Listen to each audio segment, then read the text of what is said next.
The building shudders as emergency lights snap on, late and uneven.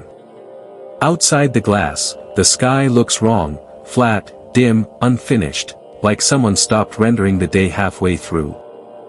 His wrist display screams data he doesn't understand yet: output loss, cascade failure, unknown cause. Somewhere below, alarms start echoing, then abruptly cut out. The city answers with motion, not words. Elevators jam, doors unlock themselves, and people spill into corridors chasing a light that isn't there anymore. On the roof, panels tilt and whine, hunting for a sun that refuses to respond. The sky flickers once, like a dying monitor, then settles into permanent dusk. A broadcast hijacks every screen, calm voice, careful pauses, announcing a temporary anomaly while never explaining why the word temporary keeps repeating.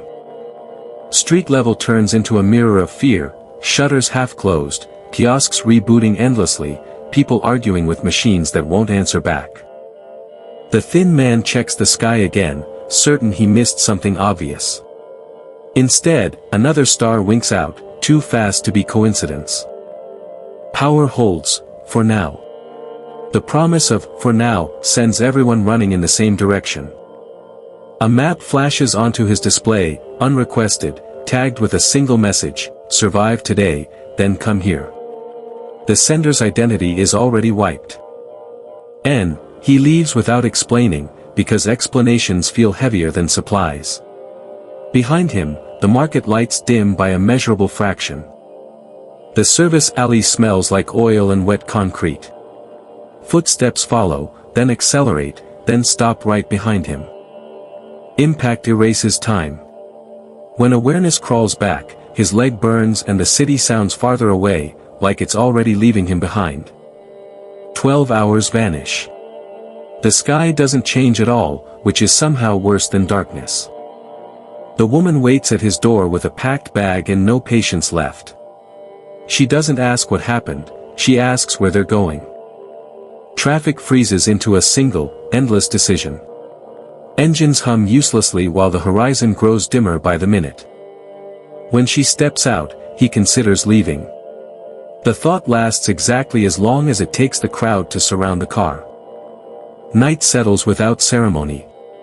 A distant estate glows ahead, isolated, deliberate, waiting. Others are already there, warming hands and trading theories. None of them sound convincing, especially the ones who claim to know the truth. Devices die one by one, their silence abrupt and final. The thin man realizes how alone he's been pretending not to be. The coordinates point back toward the city's dead zones, not away from them. Whatever waits there was never meant to be reached easily. By the time they leave, the estate is already quieter, as if people are choosing to stop moving rather than risk being wrong. The road temperature drops fast enough to crack glass. Breath turns visible, then painful. A shuttle claws into the sky ahead, engines burning precious light. No one waves. She insists on a detour, a promise collected earlier. He agrees too quickly, already counting the cost. The suburban house waits intact, lights off, doors unlocked. That's how they know something is wrong. Inside, the air is colder than outside. A tank of fish has turned solid, life preserved mid-motion. He finds the bodies before she does and knows there's no way to arrange the truth gently. The letter explains plans that never mattered, written by people who assumed tomorrow still existed. Grief burns energy they can't spare. He offers movement as the only treatment he has left. The map betrays them, bending toward an unmarked sector. The car battery doesn't argue, it simply weakens. A single building glows ahead, advertising power like a confession. The couple inside smiles too fast and locks doors too quietly. The warmth feels rehearsed. Separation happens in seconds, a latch, a turn, a mistake that can't be reversed. The car disappears into the dark, carrying their best chance with it. Apologies echo longer than engines. Walking becomes the plan because there isn't another one. His injured leg votes against him with every step. They ration noodles and silence, staring at a sky crowded with stars that suddenly look predatory. The abandoned car reappears like a bad joke. Before relief lands, shadows move around it. Workers emerge carrying tools repurposed into weapons. They aren't asking questions tonight. He steps forward alone, trading his body for her time. The deal is accepted immediately. She hides until the noise fades, then follows tracks that lead somewhere no one would choose willingly. Underground, heat returns in the worst way: coal fires, forced labor, borrowed time measured in shifts. She has one weapon and no backup. Waiting feels deadlier than acting. Chaos lasts less than a minute, but it's enough. He collapses just as freedom opens. Blood darkens the snow outside, freezing almost instantly. She doesn't slow down. The engine answers reluctantly, then commits. Every meter gained feels stolen. Towers rise ahead, venting steam into the dead sky. Heat exists here, concentrated and guarded. The road freezes solid faster than the car can climb. Power drains to zero without drama. They retreat to the back seat, hands finding each other because nothing else works anymore. An automated voice announces final conditions with perfect politeness. He stops responding first. She calls his name until it feels wasteful, then rests her head and lets the cold decide. Headlights cut across the ice from nowhere, slow and deliberate. Hands pull them free, breath forced back into lungs that almost forgot how. Warmth returns gradually, painfully, inside a sealed district that hums like a living thing. He wakes hours later, leg bound, sky still unchanged. Survival doesn't feel victorious. Outside the barrier, the planet keeps moving, faster than charts predicted, faster than comfort allows. They're told the truth plainly: the system won't last forever, just long enough to choose who stays. The thin man understands then: survival here was never about escaping the end, only delaying it. She squeezes his hand, grounding him in something smaller than the sky and stronger than fear. Beyond the barrier, the horizon shifts, hinting that even planets can be displaced when power is taken elsewhere. Sirens ripple through the perimeter as pressure drops somewhere unseen. The district's hum stutters, then steadies, like a heart correcting its rhythm. Outside sensors go dark one by one. The map redraws itself without asking permission. A convoy forces entry, bringing bodies and demands. Resources become arguments instead of numbers. Security seals inner doors, trading mercy for math. The decision is fast, final, and loud. Steam floods corridors, blinding everyone equally. Panic travels faster than orders. He feels his leg give and keeps moving anyway, learning what pain negotiates when time won't. A breach alarm screams from the outer wall.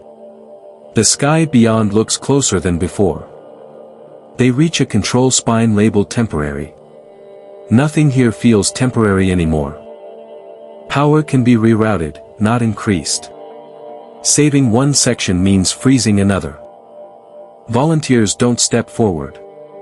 Decisions are assigned instead. He chooses the outer pumps, the farthest, coldest, most exposed. The choice settles immediately. The tunnel narrows and drops, heat fading with every meter. Frost creeps back. The pumps shake under strain, threatening to seize. He resets them by hand. The temperature plunges again, sharper this time. His breath becomes a timer. Above, the district stabilizes. Below, his hands stop cooperating. He finishes the sequence and doesn't climb back. There isn't enough heat for 2 trips. She waits at the console until the numbers stop moving. Relief arrives alone. Messages sent downward bounce back empty. Silence takes shape. A recovery team is denied. The math has already been done. She understands before the words finish forming. Survival demands witnesses. The district seals permanently at dawn that never arrives. Outside, the planet's drift accelerates. Days pass without markers. Heat holds. Oxygen stabilizes. Grief circulates quietly. A memorial wall fills with names chosen by circumstance. His name waits for permission. She adds it herself. The act feels heavier than rescue ever did. Instruments detect a new sky pattern, multiple light sources ahead, stable and bright. The district adjusts orientation, betting everything on motion it can't control. Heat budgets tighten again. The lesson repeats, survival is maintenance, not victory. She dreams of a voice that never returns. Waking hurts less than hoping.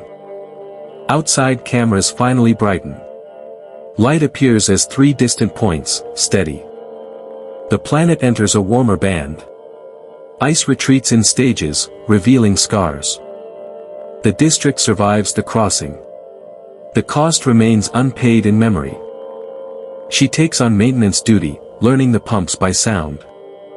His absence becomes a procedure, checked, logged, acknowledged. New rules are written, no promises about tomorrow, only instructions for today. She watches the triple suns rise in perfect sequence, each one indifferent. The light is enough to live by, not enough to forget. Children are forbidden here by rule. Survival stays adult and exacting. She plants nothing. Growth would feel like a lie. The district records a full cycle without failure. The milestone rings hollow.